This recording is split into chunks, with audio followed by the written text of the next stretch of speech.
enough to fix that. Yeah, for sure. So You were saying you went off and did your own strength and conditioning off your own bat. Was that because it was like as an interest of yours? Yeah, so as I'm sure most people that know me would be aware, I love training.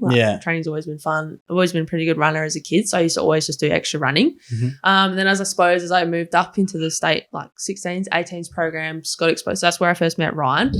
So that's when I first kind of learned like what strength and conditioning kind of was. And then I was like, oh, this sports science thing sounds kind of cool. So I was like, if that's what I want to do, then I probably need to gym. So when I first started lifting, I didn't really know what I was doing. Like I obviously did phys ed studies at high school and stuff like that.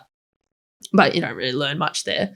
But I just kind of was like, okay, if I do this many sets, like we basically learned like hypertrophy and strength. And I was like, okay, this hypertrophy thing sounds cool. And then obviously when I got into first year uni, you learn a bit more about it then. So then I kind of had a better understanding. And then by that time I was in the like Freo system at the AFL. So Ryan was helping me a lot there. So I was like, oh, but before that I literally would just lift stuff.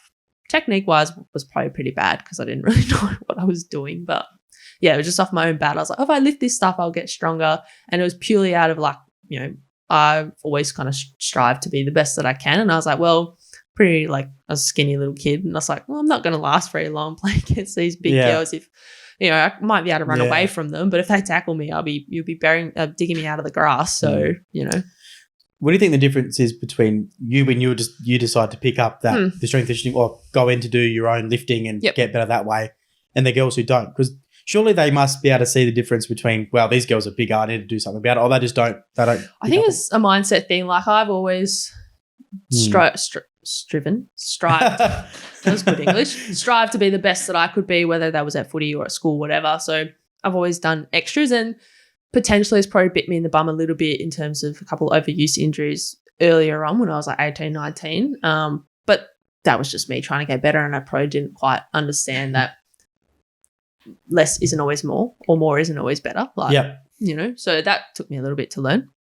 But I think, for me personally, it was just a mindset thing. I was like, no, I want to get better. I'm pretty sure this is the kind of stuff I had to do. And I started to have some people around me that were like, hey, you should probably do this. Whereas I think some girls just kind of go, oh, nah, like I'll make it on talent alone, which then obviously catches up to them eventually. And like watching some of those girls that I've played with then fall out, it's kind of sad because like, you had all the skills, you just didn't want to take the advice, I suppose, or, you know, work that extra, you know, hour in the gym or do that extra bit of running. Like where's that? People probably often had to tell me to stop doing the extra stuff.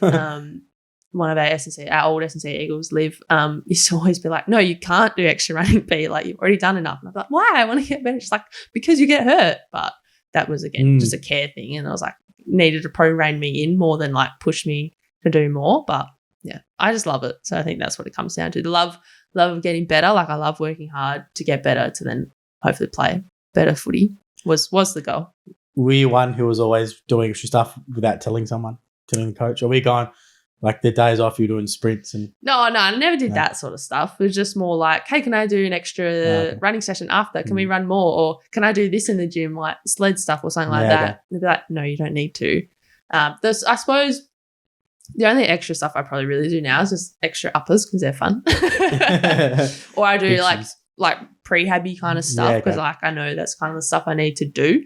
But no, I don't think I ever did stuff where people didn't know I was doing it. Yeah, right. Or I'd kind of be like, oh, I ran this far today. And they'd be like, so I always knew. But like I suppose as I moved up higher, like into the AFL level, I never did. Get away with it. Yeah, so I never did more than I was supposed to, if that makes sense. I just always did extra off-leg stuff, which doesn't really take the same amount of load. But yeah, probably when I was in just playing waffle, like as a 17, 18-year-old, I might have just like keep on the download, don't tell anyone. But yeah, definitely once I moved higher up, never challenged the system too much. Yeah, I think it's important though to push the limits of your physical capability. Right? You never know otherwise. Yeah.